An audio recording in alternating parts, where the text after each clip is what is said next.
Assalamualaikum warahmatullahi wabarakatuh. Kami dari kelompok 3, mahasiswi Universitas Majalengka akan mempresentasikan materi mengenai lanjutan harga pokok pesanan, di mana kelompok kami beranggotakan Saya Rian Riswandi. Saya Nadia Pertiwi. Saya Fitri Adiani. saya Meliawati Siti Lutfiah. Saya Hanifa Hasna. Baiklah, langsung saja ke materi pertama yang akan disampaikan oleh Rian Riswandi. Ya, di sini saya akan menjelaskan akuntansi biaya overhead. Dalam metode harga pokok pesanan, beban BOP pada pekerjaan atau produk tidak menggunakan biaya yang sesungguhnya terjadi seperti halnya pada biaya bahan baku langsung dan tenaga kerja langsung. Kan tetapi dengan menggunakan satu tarif BOP yang ditentukan di muka.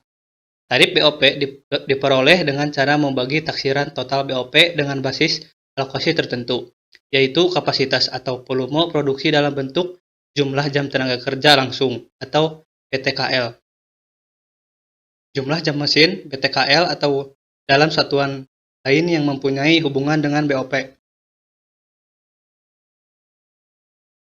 Selanjutnya, perbedaan biaya overhead pabrik yang sesungguhnya dan yang dibebankan. Pertama, biaya overhead pabrik, yaitu pengeluaran overhead pabrik yang sesungguhnya terjadi.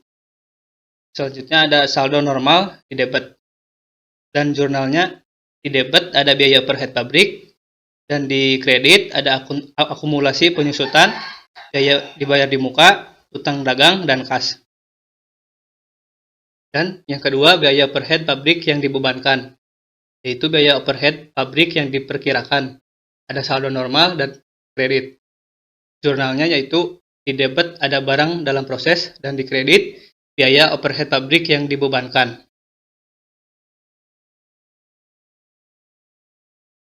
Selanjutnya, akuntansi untuk pekerjaan yang telah selesai dan penjualan barang jadi. Pertama, ayat jurnal untuk mencatat barang dalam proses yang telah selesai pekerjaannya, yaitu ada debitnya barang jadi dan kreditnya barang dalam proses. Kedua, ayat jurnal yang pertama dibuat untuk mencatat beban pokok penjualan dari pekerjaan yang dikirimkan ke pelanggan, yaitu dengan mendebet akun beban pokok penjualan dan mengkredit akun barang jadi. Debitnya ada beban pokok penjualan dan kreditnya ada barang jadi. Selanjutnya, ayat jurnal yang kedua dibuat untuk mencatat pengakuan pendapatan dari penjualan dengan menjurnal. Di debitnya ada piutang usaha dan di kreditnya ada barang jadi. Selanjutnya, perlakuan akuntansi atas biaya overhead yang lebih atau kurang pembebanannya. Pertama, terdapat dua jenis biaya overhead pabrik, yaitu biaya overhead pabrik yang sesungguhnya, yaitu pengeluaran biaya overhead pabrik yang sesungguhnya terjadi seperti biaya penyusutan mesin pabrik dan penggunaan bahan baku tidak langsung. Kedua, biaya overhead pabrik yang dibebankan adalah biaya overhead pabrik dibebankan ke setiap pekerjaan yang dipesan oleh pelanggan. Biaya overhead pabrik ini adalah biaya taksiran overhead pabrik. Biaya overhead pabrik yang dibebankan diperoleh dengan mengalihkan dari biaya overhead dengan basis alokasi tertentu, misalnya jam tenaga kerja langsung. Selanjutnya, di akhir periode, selisih atau varian antara biaya overhead pabrik yang sesungguhnya dan biaya overhead pabrik dibebankan atau varian biaya overhead pabrik harus diakui dan jika jumlahnya tidak signifikan dapat ditutup ke akun beban pokok penjualan. Selanjutnya, pembebanan selisih biaya overhead yang sesungguhnya dengan yang dibebankan ke beban pokok penjualan akan membuat beban pokok penjualan mencerminkan pengeluaran overhead yang sesungguhnya. Terdapat dua cara untuk menutup akun biaya overhead pabrik, baik yang sesungguhnya maupun akun biaya overhead yang dibebankan, yaitu pertama, menutup akun biaya overhead pabrik yang dibebankan. Di debit ada biaya overhead pabrik yang dibebankan, dan di kreditnya itu ada biaya overhead pabrik. Kedua, menutup biaya overhead pabrik yang over-affiliate atau under-affiliate. Di debitnya itu ada beban pokok penjualan, dan di kreditnya itu ada biaya overhead pabrik.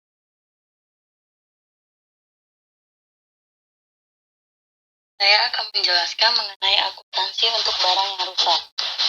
Perlakuan akuntansi untuk barang rusak adalah sebagai berikut. Yang pertama, biaya kerusakan setelah dikurangi nilai neto yang dapat direalisasikan dibebankan kepada biaya overhead pabrik. Factory overhead control.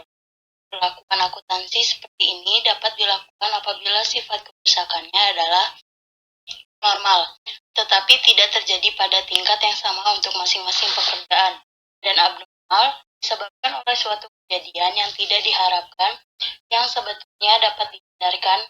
Dengan demikian, biaya kerusakan sudah diperhitungkan dalam tarif biaya overhead pabrik yang ditetapkan di muka, predetermined factory overhead. Yang kedua, biaya kerusakan setelah dikurangi nilai neto yang dapat direalisasikan dibebankan secara langsung kepada pekerjaan. Normal terjadi pada suatu tingkat yang sama dengan masing-masing pekerjaan, maka taksiran biaya kerusakan dapat diperhitungkan sebagai elemen dari tarif biaya overhead pabrik yang ditetapkan di muka, predetermined overhead rate. Dengan demikian, masing-masing pekerjaan akan dibebankan dengan biaya kerusakan pada saat pembebanan biaya overhead kepada pekerja-pekerja tersebut. Disebabkan adanya persyaratan secara langsung oleh pelanggan, biaya-biaya kerusakan setelah dikurangi nilai neto yang dapat direalisasikan untuk barang rusak tersebut dibebankan dan ditaksirkan mengenai biaya kerusakan juga tidak dimasukkan dalam perhitungan tarif BOP.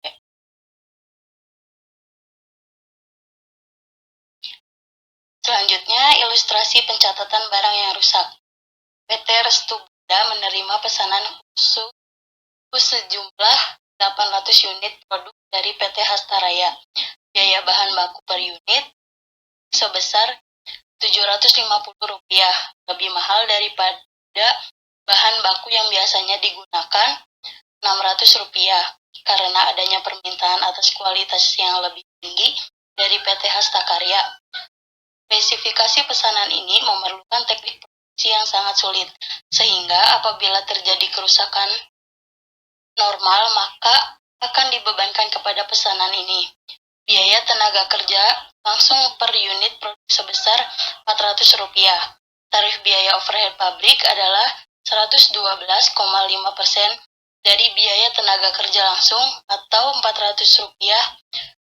112,5% dikali Rp400 tidak termasuk biaya kerusakan per unit.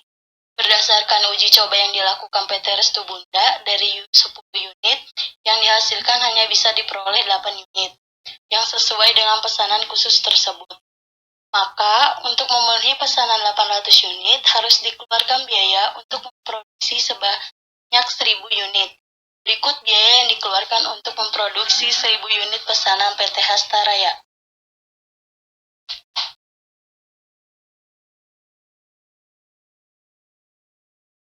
Dijelaskan bahan baku langsung Rp750.000, tenaga kerja langsung Rp400.000, biaya overhead pabrik 112,5% dari BTKL Rp450.000 dengan total Rp1.600.000. Jurnal yang dibuat untuk mencatat biaya-biaya yang dikeluarkan untuk mengerjakan pesanan yang diterima oleh PT Hastaraya sebagai berikut. Dalam debit, barang dalam proses sejumlah Rp1.600.000 dan dalam kredit, bahan baku langsung Rp750.000, gaji dan upah Rp400.000, BOP yang dibebankan Rp450.000. Untuk 200 unit yang tidak memenuhi spesifikasi pesanan dapat dijual dengan harga Rp400 per unit. Total nilai persediaan dari barang yang rusak adalah Rp80.000 dengan Rp400 kali 200 unit. Pencatatan untuk jumlah unit yang rusak sebagai berikut. Dalam debit, barang rusak Rp80.000, dalam kredit, barang dalam proses Rp80.000. Pekerjaan yang sudah selesai sebanyak 800 unit langsung dikirim ke PT Hastaraya. Harga pokok dari unit yang selesai dan sesuai dengan spesifikasi pesanan adalah sebesar Rp520.000, yaitu sebesar total biaya yang dikeluarkan untuk memproduksi 1000 unit dikurangi dengan taksiran nilai persediaan dari unit yang rusak sebanyak 200 unit. Dengan perhitungan Rp1.600.000 dikurangi Rp80.000, maka pencatatan jurnal sebagai berikut. Pada debit, beban pokok penjualan atau HPP sebesar Rp1.520.000, dan dalam kredit, barang dalam proses sejumlah Rp1.520.000. Saya Nadia Pertiwi dan akan menjelaskan akuntansi untuk barang cacat. Barang cacat, defective goods adalah barang-barang yang tidak memenuhi standar produksi karena kesalahan dalam bahan baku, tenaga kerja atau mesin yang harus diproses lebih lanjut agar memenuhi standar mutu yang ditentukan, sehingga barang-barang tersebut dapat dijual. Perbedaan antara barang cacat dengan barang rusak adalah barang cacat harus diolah kembali untuk memerlukan pekerjaan tambahan, rework, untuk menjadi barang yang dapat dijual, sedangkan barang rusak tidak memerlukan lagi pekerjaan tambahan. Ada dua metode akuntansi yang dapat digunakan untuk mencatat biaya tambahan atas proses penyempurnaan unit-unit yang cacat dari suatu pekerjaan pesanan, yaitu yang pertama, biaya tambahan yang dikeluarkan untuk penyempurnaan unit-unit yang cacat dibebankan ke akun BOP. Jika sifat cacat barang adalah normal, tetapi jika terjadi pada tingkat yang sama antara pekerjaan yang satu dengan yang lainnya atau kecatatan, ini dikarenakan oleh suatu kejadian luar biasa yang diharapkan akan terjadi lagi. Jika cacatnya normal, maka berdasarkan pengalaman yang lalu jumlahnya biaya tambahan tersebut dapat diperhitungkan dalam tarif biaya overhead. Yang kedua, biaya tambahan untuk menyempurnakan unit-unit cacat dibebankan ke pekerjaan yang bersangkutan. Hal ini diperlukan jika sifat cacat barang adalah normal dan terjadi pada tingkat yang sama antara masing-masing pekerjaan atau jika disebabkan oleh persyaratan khusus yang diinginkan oleh pelanggan. Di sini ada ilustrasi pencatatan barang yang cacat. Contohnya itu, PT Wahana menerima pesanan khusus 100 unit dengan ketentuan yang dinyatakan dalam perjanjian bahwa biaya atas unit-unit yang cacat dapat dibebankan kepada kontrak atau pekerjaan. Penyisian sebesar 10% untuk biaya tambahan tidak dimasukkan ke dalam tarif BOP. Tarif BOP tidak termasuk penyisian biaya adalah 140% dari BTKL. Berikut biaya produksi yang dikeluarkan untuk memenuhi 100 unit pesanan dari jasa multikarya sebagai berikut. Di sini ada bahan baku langsung, total biayanya sebesar 200.000, biaya per unit 2.000, tenaga kerja langsung, total biaya sebesar 150, biaya per unit 1.500. Biaya overhead pabrik 112,5% dari BTKL, yaitu total biayanya 210. Biaya per unit sebesar 2.100. Totalnya dari total biaya itu sebesar 560 dan dari biaya per unit itu 5.600. Yang selanjutnya itu jumlah unit yang cacat dalam 8 unit dengan jumlah tambahan biaya produksi sebagai berikut. Bahan baku langsung sebesar 10.000, tenaga kerja langsung sebesar 12.000, biaya overhead pabrik 140% dari BTKL sebesar 16.800.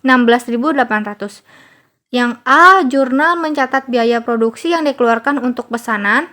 Barang dalam proses itu tempatnya ada di debit, bahan baku langsung sebesar 200, gaji dan upah 1.500, BOP yang dibebankan 210 itu ada di kredit.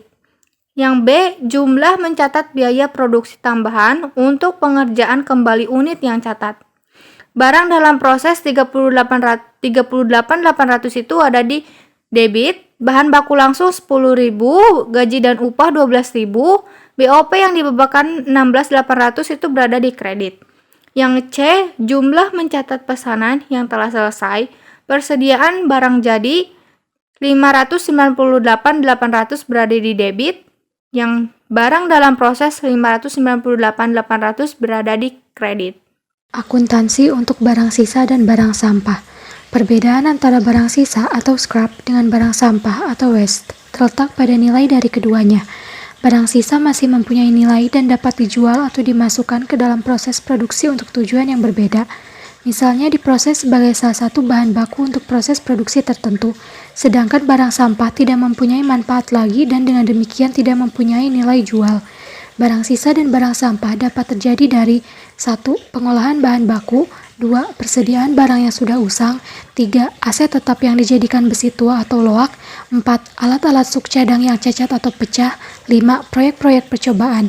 Pada saat terjadinya barang sisa, tidak ada pencatatan yang dibuat. Pencatatan hanya dilakukan pada saat penjualan barang sisa. Sebagai contoh, apabila barang sisa dijual secara tunai seharga Rp125.000, maka ayat jurnal yang dibuat untuk mencatat transaksi adalah sebagai berikut. Kas Rp125.000, pendapatan lain-lain Rp125.000. Apabila barang sisa berasal dari suatu pekerjaan atau departemen di mana taksiran harga jual barang sisa diperhitungkan dalam tarif biaya overhead pabrik, maka pencatatan dalam jurnal sebagai berikut. Kas Rp125.000, barang dalam proses Rp125.000. Dengan menggunakan contoh sebelumnya atas barang sisa, maka ayat jurnal yang dibuat adalah sebagai berikut. Pada saat barang sisa diterima oleh gudang, persediaan barang sisa Rp125.000, pendapatan lain-lain atau biaya overhead pabrik atau barang dalam proses Rp125.000. Pada saat barang sisa dijual secara tunai, kas Rp125.000, persediaan barang dalam proses Rp125.000. Hasil penjualan dari persediaan barang sisa yang diterima sebesar Rp120.000, lebih rendah Rp50.000 dari yang dicatat pada akun persediaan barang sisa. Ayat jurnal yang dibuat untuk mencatat penjualan ini adalah sebagai berikut. Kas Rp120.000, pendapatan lain-lain atau biaya overhead pabrik atau barang dalam proses Rp5.000. Ya, selanjutnya ada contoh soal. Di sini ada PT Permata Indah menerima pesanan untuk menghasilkan 1.200 pesawat televisi pada tanggal 16 Juli 2011. Pekerjaan ini mulai pada esok harinya dengan nomor 122 dan selesai pada tanggal 21 Juli 2011. Biaya bahan baku langsung untuk pekerjaan nomor 122 terdiri atas 400 unit bahan A dengan harga Rp5.000 per unit dan 2.200 unit bahan B dengan harga Rp2.500 per unit. Sedangkan bahan tidak langsung yang dipakai adalah sejumlah 200 unit dengan harga Rp400 per unit. Sebanyak 5 karyawan produksi bekerja selama 8 jam per hari selama 5 hari dengan tarif Rp10.000 per jam. Biaya overhead pabrik yang dibebankan ke produksi dengan tarif Rp12.000 per jam tenaga kerja langsung. Pesawat televisi ini dijual dengan harga Rp12.500 per unit. Diminta yang pertama adalah membuat ayat jurnal untuk transaksi di atas. Yang kedua, buatlah kartu harga pokok untuk pekerjaan nomor 122. Nah, untuk menjawab soal tersebut, yaitu yang pertama di sini diketahui pesanannya adalah sebanyak 1.200 pesawat televisi. Kemudian ada biaya bahan baku, di sana ada 2 bahan baku yang digunakan, ada 400 unit dikali 5.000 sama dengan 2 juta dan yang kedua ada 2.220 unit dikali 2.500 hasilnya 5.500.000. Nah, bahan baku yang pertama dan kedua kemudian dijumlahkan hasilnya adalah 7.500.000. Kemudian diketahui juga ada bahan tidak langsung atau bisa disebut juga bahan pembantu, di mana ada 2.000 unit dikali 400 adalah hasilnya 800.000. Kemudian ada biaya overhead pabrik sebesar 12.000. Di sini penjualan diketahui ada 12.500 dikali 1.200.000 hasilnya adalah 15 juta. Dan yang terakhir diketahui biaya tenaga kerja langsung, di mana untuk satu orang karyawan bekerja dalam satu hari itu ada 8 jam. Maka 8 dikali 10.000 sama dengan 80.000. Di sini diketahui satu orang karyawan bekerja selama 5 hari, maka 5 hari dikali 80.000 hasilnya adalah 400.000. 400.000 itu adalah satu orang karyawan, di mana PT Permata Indah ini diketahui ada 5 orang karyawan, maka 5 dikali 400 hasilnya adalah 2 juta. Nah, kemudian untuk jurnalnya, yang pertama itu ada jurnal pemakaian bahan baku. Untuk jurnalnya adalah di debitnya ada biaya dalam proses biaya bahan baku sebesar 7.500.000 dan di kreditnya ada persediaan bahan baku sebesar 7.500.000. 7.500.000 ini diperoleh dari penambahan dari bahan baku A dan bahan baku B, maka hasilnya 7.500.000. Yang kedua, ada jurnal untuk bahan baku tidak langsung, di mana di debitnya ada biaya operasional pabrik sesungguhnya sebesar 800.000 dan kreditnya ada persediaan bahan tidak langsung sebesar 800.000. Ini diperoleh dari hasil bahan tidak langsung 2.000 dikali 400 hasilnya 800. Yang ketiga ada jurnal biaya tenaga kerja langsung, di mana debitnya adalah BOP biaya tenaga kerja langsung sebesar 2 juta dan kreditnya adalah gaji dan upah sebesar 2 juta. 2 juta ini diperoleh dari tadi perhitungan yang terakhir. Ada di sini hasil dari untuk biaya tenaga kerja 5 orang karyawan adalah 2 juta. Kemudian ada jurnal pembebanan BOP, di mana debitnya adalah BDP BOP dan kreditnya adalah BOP sebesar 2.400.000. Selanjutnya ada jurnal persediaan barang jadi atau produk jadi, di mana debitnya adalah persediaan barang jadi sebesar 11.900.000. Kreditnya ada BDP bahan baku sebesar 7.500.000, BDP BTKL sebesar 2 juta, BDP BOP sebesar 2.400.000. Ini untuk jumlah di kredit diperoleh dari tadi yang di atas. Ada bahan baku sebesar 7.500.000, tenaga kerja langsung sebesar 2 juta, dan untuk BOP sebesar 2.400.000. Kemudian jurnal yang terakhir adalah penjualan produk jadi secara kredit. Maka karena secara kredit, maka di debitnya adalah piutang dagang sebesar 15 juta dan penjualan 15 juta. 15 juta dari mana? Yaitu diperoleh dari ini, penjualannya adalah 1.200.000 pesawat dikali harganya 12.500, maka hasilnya 15 juta. Dan untuk HPP, di sini ada HPP, maka di jurnal juga dengan jurnal di debitnya adalah HPP sebesar 11.900.000 dan persediaan barang jadi sebesar 11.900.000 yang diperoleh dari persediaan barang jadi sebesar 11.900.000. Nah, yang kedua adalah kartu harga pokok. Di sini diketahui tadi PT-nya. Kemudian banyaknya pesanan sejumlah 1.200 unit. Nomor pekerjaannya 122, tanggal dipesannya tanggal 16 bulan 7 2011 dan tanggal dimulainya adalah tanggal 17 bulan 7 2011. Untuk tanggal permintaan selesainya tanggal 21 bulan 7 2017 dan tanggal selesainya tanggal 21 bulan 7 2011. Maka jurnal-jurnal yang tadi telah dijelaskan sebelumnya dimasukkan ke dalam kartu harga pokok, di mana di sini ada bahan langsung, tenaga kerja langsung, dan biaya overhead pabrik yang dibebankan. Yang pertama untuk bahan langsung di sini Karena tadi ada dua bahan baku yang digunakan sebesar 2 juta dan 5.500.000, maka dimasukkan ke dalam kartu harga pokok ini. Di total ada 7.500.000. Dan yang kedua, untuk tenaga kerja langsung, yaitu tadi diketahui sebesar 2 juta. Dimasukkan dan di total sebesar 2 juta. Dan yang terakhir, untuk overhead pabriknya yang dibebankan adalah sebesar 2.400.000. Karena tadi diketahuinya adalah sebesar 2.400.000 dan dijumlahkan sebesar 2.400.000 juga.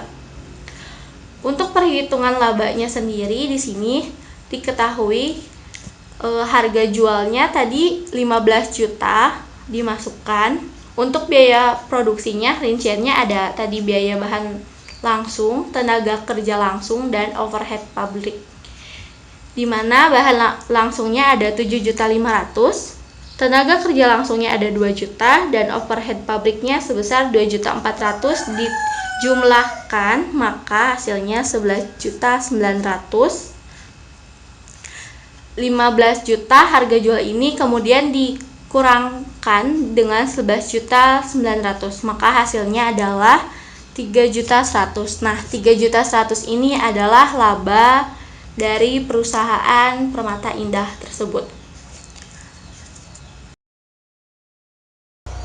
Sekian pemaparan materi dari kelompok kami. Terima kasih atas perhatiannya dan mohon maaf apabila ada kesalahan. Wassalamualaikum warahmatullahi wabarakatuh.